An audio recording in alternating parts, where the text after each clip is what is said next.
What does innovation mean to you? For me, I think it's, we're going to keep it really simple, which is anything that's new or different about the way we can do our processes, practices, or if you feel that way, devices, whatever it is. It is a longer spectrum from research, and I think we're specifically staying away from research in this program because there are a whole lot of other avenues for research. But any new idea that might change the way we do things, that's innovation. Now, you and I met about 6 months ago when we travelled to Israel together as part of the Health Minister's delegation to Israel. Can you share a little bit about your learnings and what was important about that trip for you? Look, Israel was really amazing. I came back really enthused and excited about what you could do and how such a small country had achieved such an amazing turnaround in a really short period of time.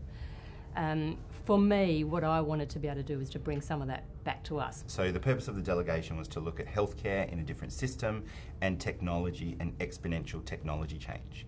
And we saw disruption in many areas. So I'm curious, what did you see that once you see it, you can't unsee it? There were so many things where you just thought, A, it's amazing that such a young person usually had generated this idea and brought it to fruition. But the use of the technology to support the clinical care in ways which we could only dream of, whether it be acute settings where they were reducing errors, increasing patient flow, reducing time to diagnosis, or out in the public health setting where they're doing population health interventions based on AI imaging to come up with an outcome that flagged a patient as a need for an intervention.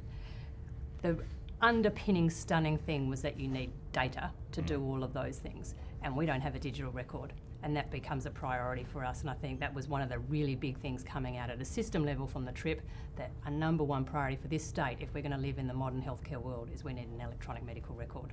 Now this brings us to an interesting initiative that you've kicked off within North Metro called the Innovative Future Program. Can you share what that's about? So the Innovative Future Program was really about trying to take us from an organisation which was really focused on the budget as its primary cause alongside patient safety, to saying, okay, we've done some work there, the budget's always going to be there, we're always going to need to meet those requirements, but what can we do differently that's going to create opportunities for staff to flourish and to create better systems and outcomes for patients, both in North Metro and hopefully right across the state in due course. We want the ideas to come from the bottom up, and we want to be able to support staff to have a go at implementing or designing whatever it is around those ideas. We want to give them some executive support to unblock projects and problems that they come across as they're doing it, which is often a big problem when you're trying to do a project from the bottom up. And we want to give them some mentoring and some resources to be able to make that work. We also want to make it really low bureaucracy, so simple to start, simple to stop if we're not going in the right direction, and a constant flow of these projects coming through. I think there's some interesting principles that make this project quite different from others, at least from my observation. So with that, what type of resources will people be given in the program?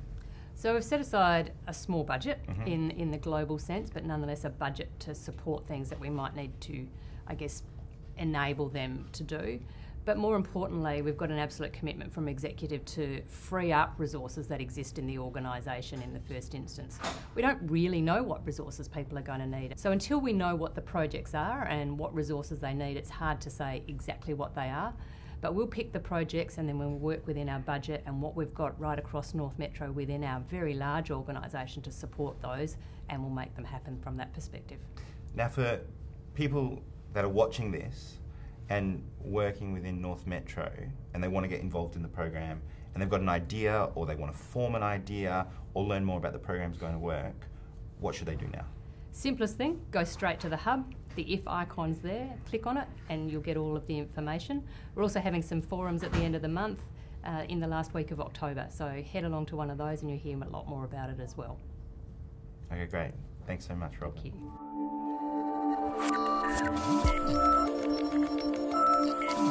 you.